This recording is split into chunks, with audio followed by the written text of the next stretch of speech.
Director of Quad City Arts, where our mission is to enrich the quality of life in the Quad City region through the arts. Now, to do this, we work with hundreds of artists throughout the year who work in a number of genres and mediums, and our community is impacted by these artists through their performances, public art installations, gallery exhibitions, and more.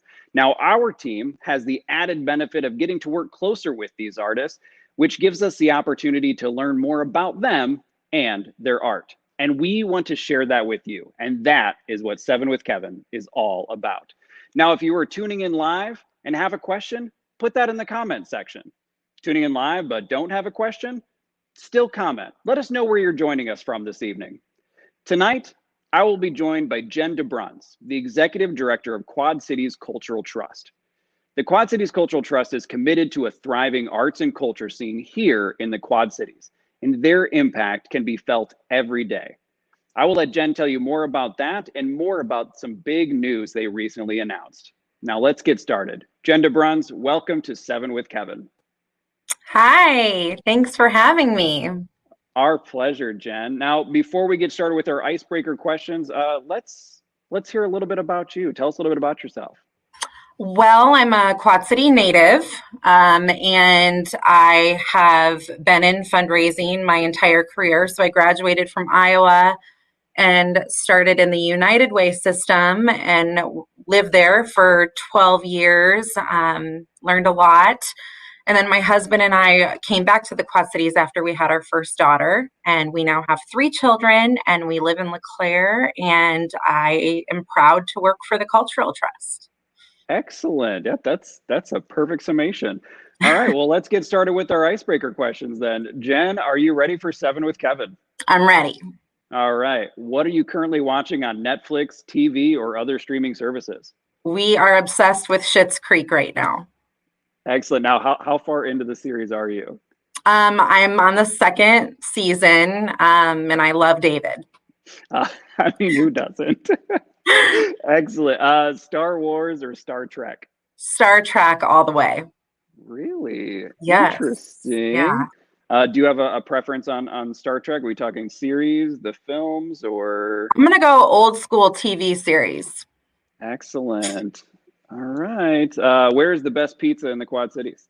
Oh, this is a hot topic in my family, and they're all going to disagree with me, but I love Harris. Harris. Okay, so what are the other preferences in the family?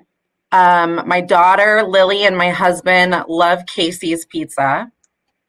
And my other 2 are obsessed with Happy Joe's. So there's not a full winner in the house.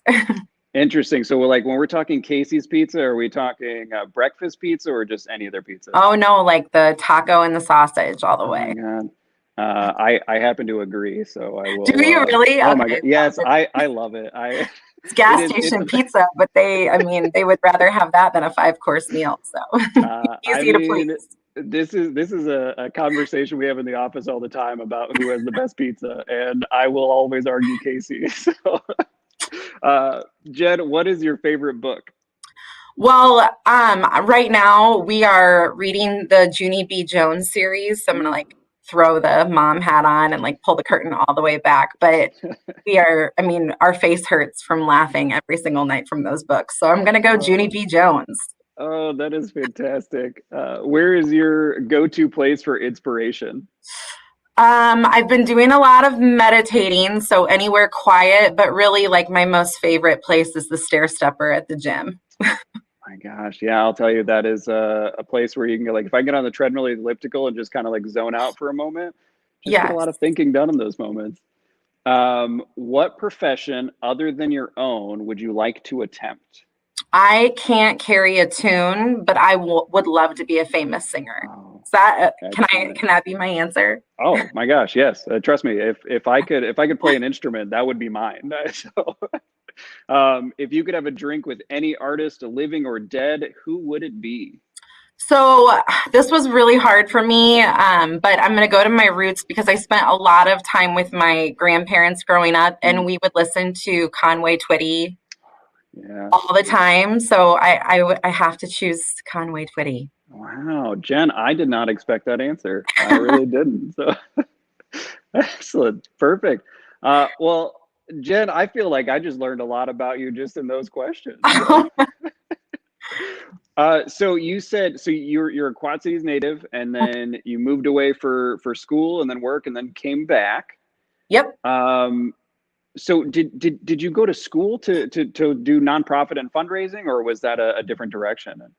So yes and no. I Mm, went to Iowa and I would have bet the farm I was going to do the corporate thing and I wanted, the New York City apartment and, I was going to take on the marketing world and it was going to be amazing. And a year into my time in college, my parents were very young when they had me, so I spent a lot of time with my grandparents. mm, And my grandmother had a stroke and she lost the ability to walk and talk. And so I immediately felt like I needed to put school on hold. I had to go back and take care of her. I mean, I owed that to her. And before I could make any of those plans, United Way actually in the Quad Cities did a day of caring and they made her home wheelchair accessible and they coordinated, in-home care so she could continue to live in her home and get hospice care. And that knocked me on my socks to mm. see a nonprofit unsolicited go to a family in need and say, we're here to help you. And I really just became obsessed with the concept. So I kind of changed the plan and I wanted to be a part of it. Wow, that is, yeah, that's an incredible story. I mean, uh, wow. So is that? I mean, did that lead to your first United Way position? Is that what? Did you seek them out, or does it just kind of, they had an opening Yeah. and it just worked out, or? Yeah, I mean, I think that, it was fate. I wanted to work for a United Way. I Mhm. loved the model of really being I didn't want to be a social worker because my heart's too big and I felt like I would bleed all over the place and, bless them all for what they do. But I wanted something in the press box where I could Mhm. systematically, be a part of something that was helping the entire system. And so I was very interested in United Way and I applied to a lot. And right after I graduated, there was an opening in La Crosse, Wisconsin. And so I took it. And then I just moved up the ranks and ultimately ended back at the same United Way that helped my grandma all those years ago. So it's kind of Wow. crazy Now, how the world yeah. works. Did you start in development at the United Way, or was it somewhere Yeah, else? I started as a campaign director at the United Way in La Crosse, and my average gift goal was $52 a week. So I would go to rooms of employees and say, "Can you give $1 a week to help, the greater good?" And then I got promoted to marketing and resource development director there. And so, again, I got back up in the press box and started doing a little bit more planning. And then started as vice president at the United Way in the Quad Cities. And so Wow. as I grew, so did those gift goals that I was, aspiring for. And I went from $52 a week to 10,000 to Wow. 100,000 to what we're doing now. So Wow. That's incredible. So you moved to the Quad Cities, working for the United Way. mhm. Um, what eventually led to the Cultural Trust? Like what drew you in that direction? Yeah. So again, I wasn't looking, but our oldest daughter was not speaking. She had a speech delay. Mm, And I worked for United Way. And so, like, in my mind, I knew all the health and human service resources out there, but none of them really fit the bill for Nora. And we started to see art and music become a tool in her growth. And Nora was singing before she was actually speaking. And so for me, it really just, I was awakened to this element of my community that I had grown up in that, I wasn't a part of the way I wanted to be. And at that same time, the Cultural Trust had a campaign director position open up. And so I went for it. Wow.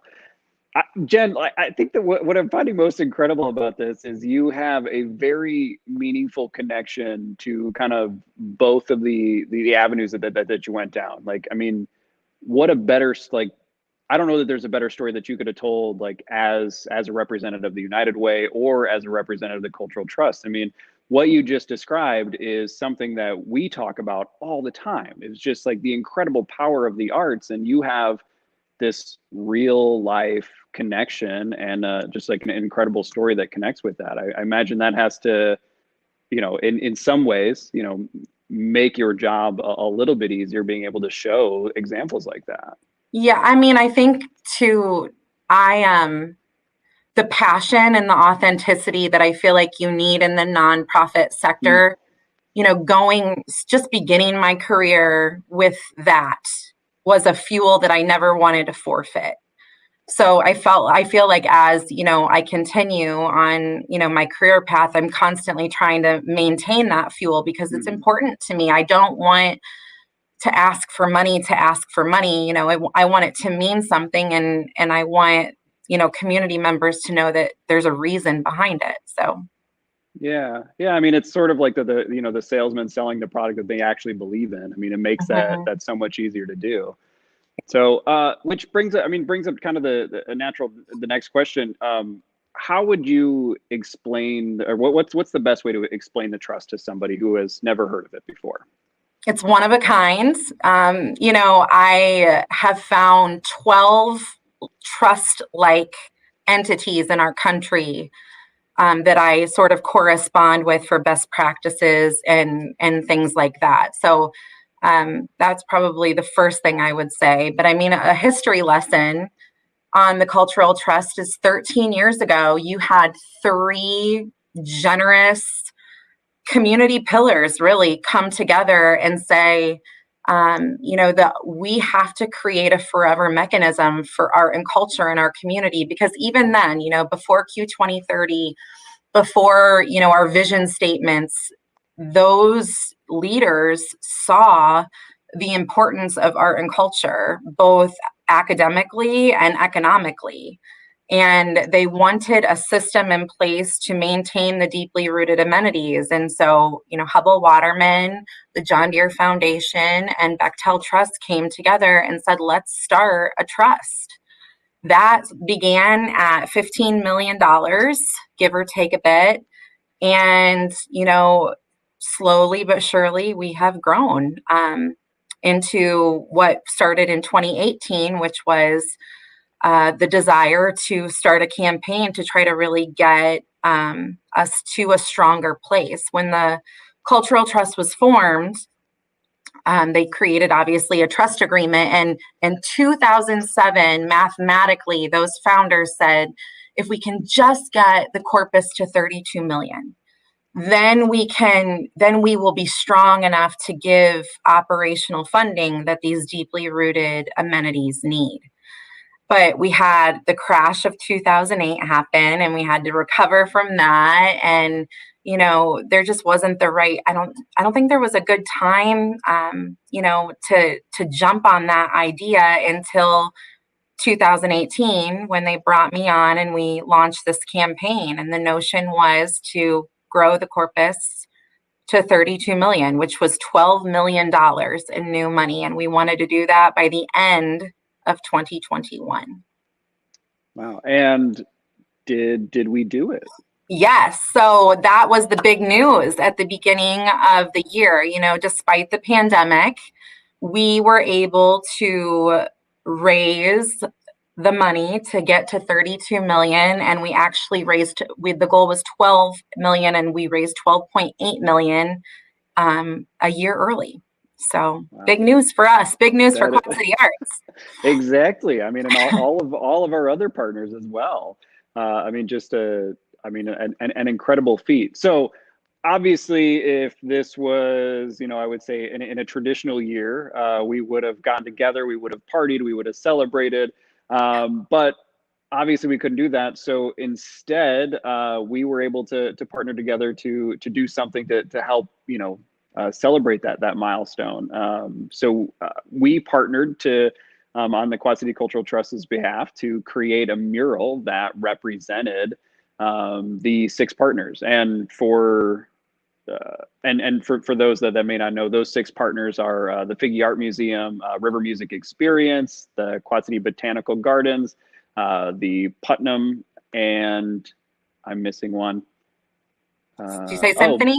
The Symphony and Quad City Arts. Quad City Arts. So, yeah. So, and I think we've got some pictures of this mural that we worked together to create on the side of on the side of RME.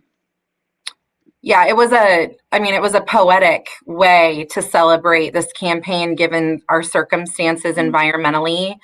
These are the same streets that our founders walked when they discussed just the idea of the cultural trust. And to have, our future students, fellow Quad citizens, come together and find a way to identify all 6 of our partners in one piece of art that, will live on this building forever is just, it really just makes my heart burst. I'm so thankful they did it. I'm so proud of what it came to be, and it's awesome, Kevin. They really knocked it out of the park. Yeah, I'm always impressed with what our Metro Arts apprentices do. But for those that may not know, this particular project, and all the Metro Arts murals are they go through a design phase, and so this design was actually designed by the apprentices, the students who ended up painting that. Obviously, with your direction and wanting to make sure that we represented all of the partners in this mural, but yeah, it was it was a great opportunity to celebrate something in a fun and unique way, but also in a pretty permanent way. And who doesn't like beautifying the RME? So exactly, you can see those entry doors loud and clear now too. I love that. That's right. Well, so Jen, we've talked a little bit about that there's a 6 partners. How can you explain how that funding works and what that looks like? Yeah, sure. So traditionally, in a normal year, we call them our deeply rooted amenities. So we only have 6 that we work with because we believe that they are the deeply rooted amenities of our community. They apply. I mean, you apply. It's not free money. You guys work for it. You have to provide outcomes and data, and talk to us about how you're collaborating together, but also how you're avoiding duplication. Our trustees review those applications, and then we disperse the money. Last year was kind of a strange but amazing year for us because we hit that milestone technically in 2020, which allowed us to provide a second round of funding in the fall for our partners. So in 2019, we provided record-breaking funds to our partners, and then in 2020, we provided record-breaking funding to our partners. So to date, we have given away almost $12 million to our partners.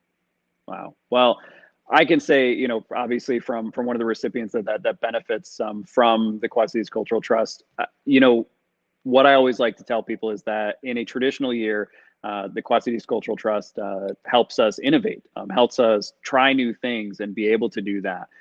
In a pandemic year, it helped us continue to maintain our mission and still be able to serve that. And so I know from our standpoint, obviously we are very grateful for that support, and it really it was really impressive. I mean, to see the cultural trust sort of step up in 2020.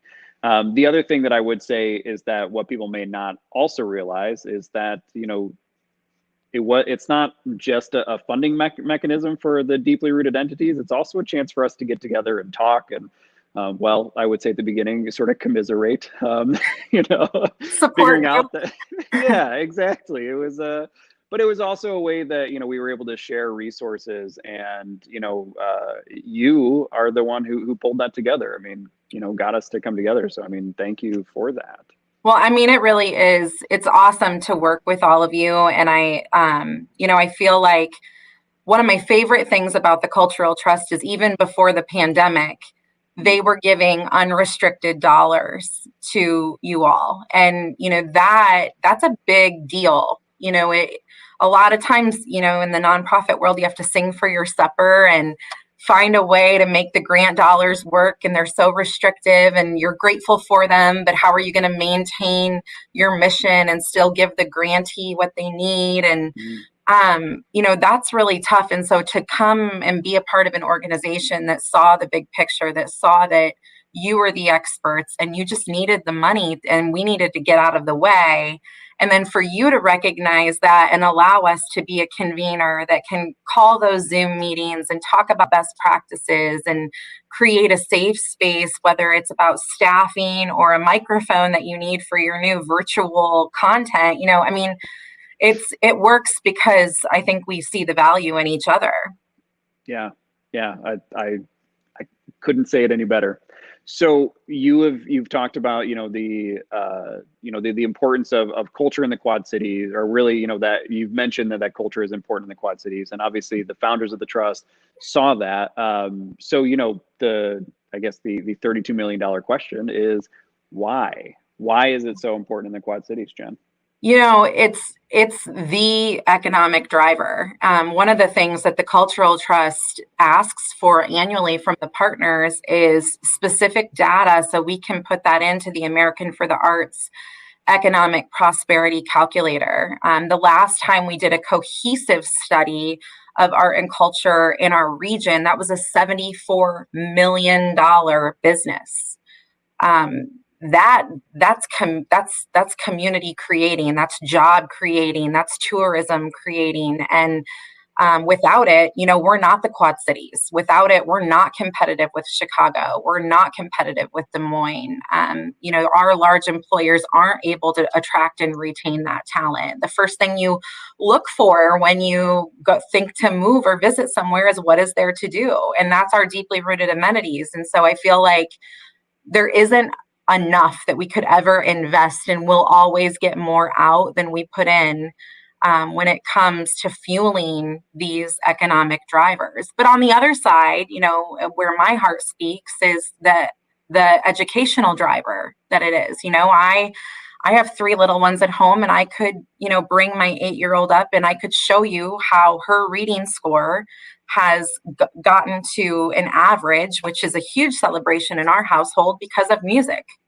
I could show you how her math score has gotten exceeded all expectations because of music. And so I feel like that is sometimes not talked about.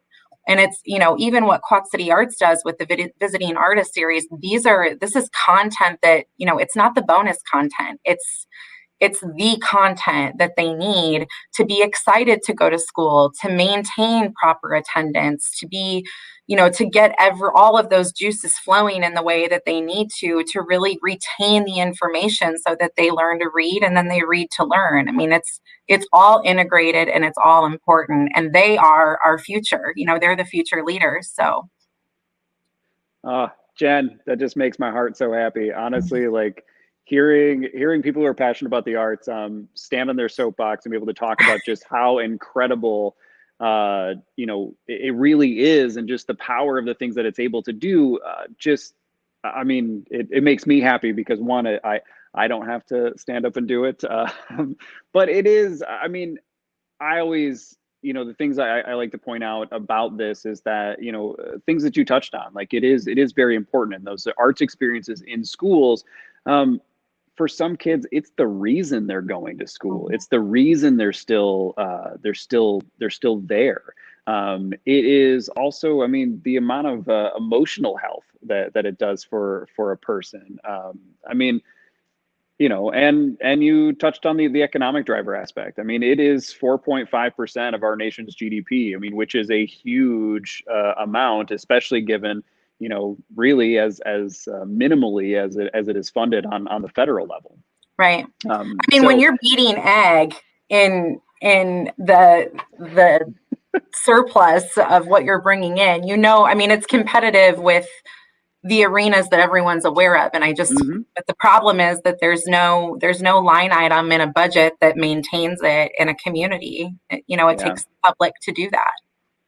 Yeah, it definitely does. So, and I think the other aspects of that is that, with entities like the trust, I mean, we in the Quad Cities are going to see that pay dividends in the future. I mean, we're watching it already. The image on the screen right here is how the Cultural Trust and all of us play into the Q 2030. I mean, about the cool place, creative people in the connected region, prosperous economy, and the arts touch every single one of those in multiple ways. I always like to tell people that, think of a place you like to visit, the cool place you like to go. What does it have? It always has public art. I mean, it always has those amenities. So, Jen, for the Cultural Trust, how can people get involved? What can an individual do to help out the Cultural Trust's mission? Great question. It's a hard one to answer because this campaign that the Cultural Trust has embarked on, when we're having conversations with past or present Quad citizens, we always start with this is a one-time ask, and if you consider supporting us, know that we hope it's over and above what you're already doing. This isn't about taking what you're currently giving to art and culture and giving it to the Cultural Trust. And so, sometimes the best way to support the Cultural Trust is to go to the amenities, to use them, to be excited about them, to talk about them. I live in LeClaire, and I am 20 minutes from any of our partners. And sometimes when I talk to my neighbors, they're like, oh, that's a hike. It's not a hike. Go to the Putnam and enjoy it. Go enjoy the public art. See winter lights, winter nights across the river. Go do it and enjoy it, because that's why it's here. That's one very easy way that you can, celebrate what we're doing and boost your own civic pride. But also, when you get to that place in your life where you are retiring, or even though we all love the weather we've been having, move somewhere south for the next chapter of your life, because you don't get as much of the white stuff. That's when it's a great time to talk to the Cultural Trust, because it's a lot of the success of our campaign came from untraditional giving. It wasn't that annual cash contribution. It was a family coming together, dividing up the estate, creating a planned gift, talking about, their legacy that they want their family to leave, final gifts before they retire and start a new chapter in a new state and declare residency there. We are the grand finale, and by giving to us, you are in perpetuity maintaining your residence here forever. You know that the amenities will grow and thrive, and our region will always stay relevant with art and culture. So, but I would say, anytime you support one of the partners, you're supporting the Cultural Trust, because we are in existence. Our trustees say it all the time. We are in existence for their success. That's why we were created. That's why we've done everything we've done today, and that's why we will continue to do what we will in the future. Excellent. Jen, you have had a really, I would say, already a great career, and obviously have really understand philanthropy and fundraising. So what have you learned going down this path, and what would you like to share with somebody who is interested in doing what you are doing? Um, our past chairman, Steve Balls, allowed me to be a guest lecturer for his Art of Fundraising class. And, besides authentic passion for what you're doing, unapologetically asking, all too often I feel like, we're trying to justify why we need you to generously give. But, just to stand on that soapbox that we carry around with us, Kevin, and, live in our truth, which is this is important. It's important for all of us. It's important for our community. It's important for our future and for our children's future. And we all have to do something to maintain that strength. And I think for me, that's been my biggest takeaway is all too often, if one person puts their foot on the gas pedal, others take it off because they got something. But imagine if we all came together and did more, the amount of momentum that could go into a vibrant community. That's what excites me, getting everyone together, not waiting for just a few to do a lot. Excellent. Jen, is there anything else that you would like to add? Is there anything that I haven't asked you that you want to share? Or I would just, think I really do genuinely feel blessed to be in this role, to serve this worthy organization. And our trustees, past and present, our trustors, they make that possible. The leadership that they have provided for us to accomplish these milestones early, and then to immediately look at the next mountain that we're going to climb. And also, our partners' leadership, you and the other executive directors, the strength that you have brought to our collaboration and your boards. I mean, there's a lot of people behind the scenes that are doing great things and putting in a lot of time so that we can do the work that we do. And I really do submit my sincerest gratitude to all of them, because I don't get to say it enough, but I think it every single day. Thank you for all that you do for our community. Gosh, yeah, no, I would echo that. I mean, without our leadership here at Quad City Arts, I definitely wouldn't be able to, do fun things like this and be able to, share all the really great stuff that we are doing and will continue to do. So which kind of brings me to another question real quick. Obviously, arts and culture and a lot of the things that we do have been sort of designed to be in person, to be that, to bringing people together. So what are a couple things that you are most excited about as we get back to some semblance of normal? All of it. I took my girls to see the mural on the side of RME, and that really, it brought me goosebumps just to put them in front of art again. I'm excited for the world to get back to normal. I'm excited to dance at Pops and, have fun, but I'm excited to go see the exhibits at the Figgy next weekend. It's alive and well right now. And I feel like, it just takes a few extra steps for us to stay safe and plan ahead. But I think there's plenty to do now. And so I'm excited to do it. I'm excited for it to warm up and just get in it right now. Excellent. Yeah, I will say, Jen, that is one of my favorite things about you is that you do bring your children to gallery openings, to see Festival of Trees, to see the parade, to go to the Figgy, to the symphony. I mean, all of those things, and that is from a person who strongly believes in the power of the arts and I believe that everybody should take their children to experiencing it starting young. It's really great to see. So thank you for introducing them to the arts early and letting them know that there's some really cool stuff happening here in the Quad Cities. Well, thanks for letting me. And I know sometimes they're the only kids at your openings. And they know not to touch the wall or get close to it. I think it's great. I hope that, in a couple of years, they won't be the only kids here, that we'll have more and more, coming to check out some really great stuff. So, yeah, I mean, they already demand selfies with you when they see you. So I'm pretty sure Lily will ask when she can have her own exhibit with her artwork. So, tell her to give me a call. We can line that up. I'll move some stuff off the wall. So. Well, Jen, it has been great talking with you.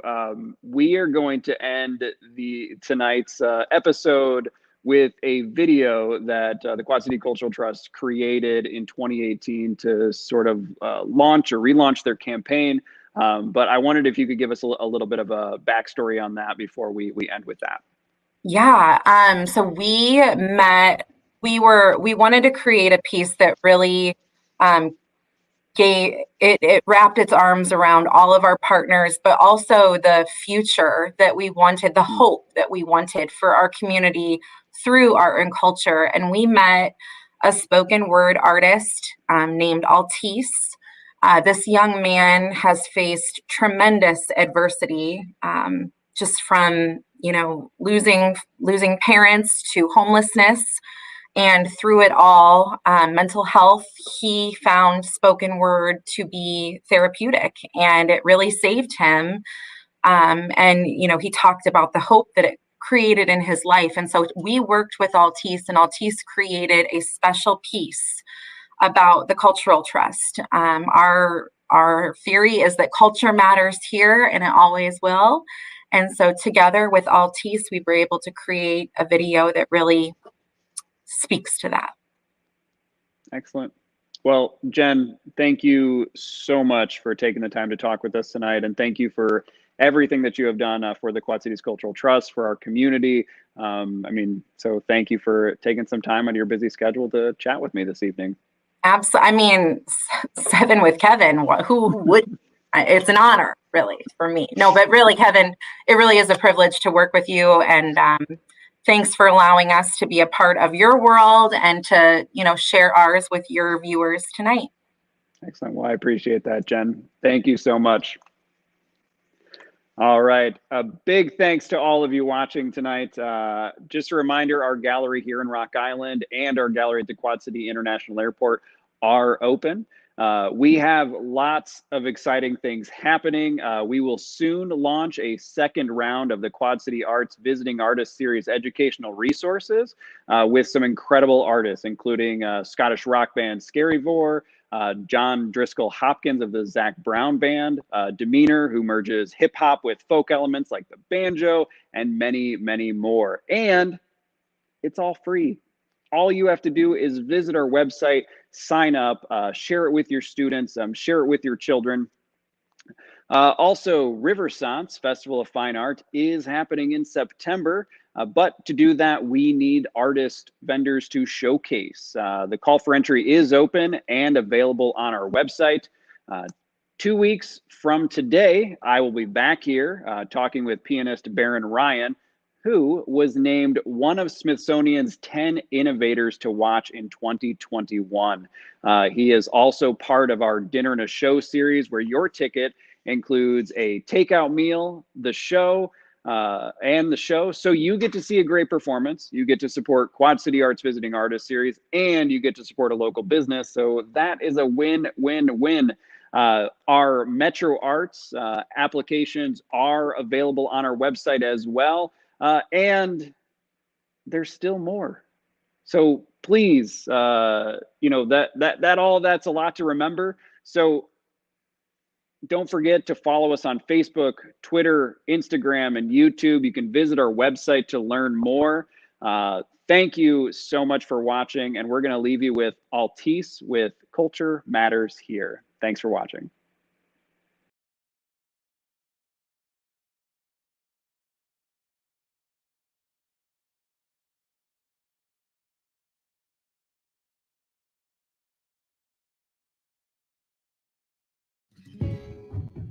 Culture matters here. Get rid of everything you think you know about the Quad Cities Cultural Trust because understanding who we are is a must. The main goal for the QCCT is for the QC to see its peak, where we showcase the QC's QC. Quality culture is experience not found on a huge screen TV. We believe the arts and culture not only enhance our lives, but transform regions in powerful ways. We understand that it has the power to break down the stereotypes and take away cliches that we create. We know it inspires, it enlightens, it encourages, and often entertains to a common spirit, no matter who you are or what your age, because at the end of the day, we're all the same. Because culture matters here, we plant seeds in our community to grow something beautiful and something vibrant. No matter where you may fall on the tax bracket, it has the value to make our lives rich. It can blossom in our spirits like the red roses for the times that we're feeling blue, like the violets. And it's something so extraordinary. Hearing it won't even do the trick. You'd have to see it out your eyelids. Culture matters here. We reach out to places that we thought we couldn't reach. We change thoughts from this isn't for me to this is exactly the place I need to be, to provide inspiration to make kids want to dream. Not only that, but make them want to reach up into the sky for the stars that they see. And it's something that we're proud of and we want to keep. But in order for that to happen, we have to take the lead. So that being said, we are leaning on you to invest in a vibrant, thriving community so we can have the arts and culture sustained forever and get rid of the thoughts of writing a eulogy for our grandkids and their grandkids. Not just for you and me, but we must work together to keep moving forward like we are the legs to a centipede. Because culture matters here, and it always will.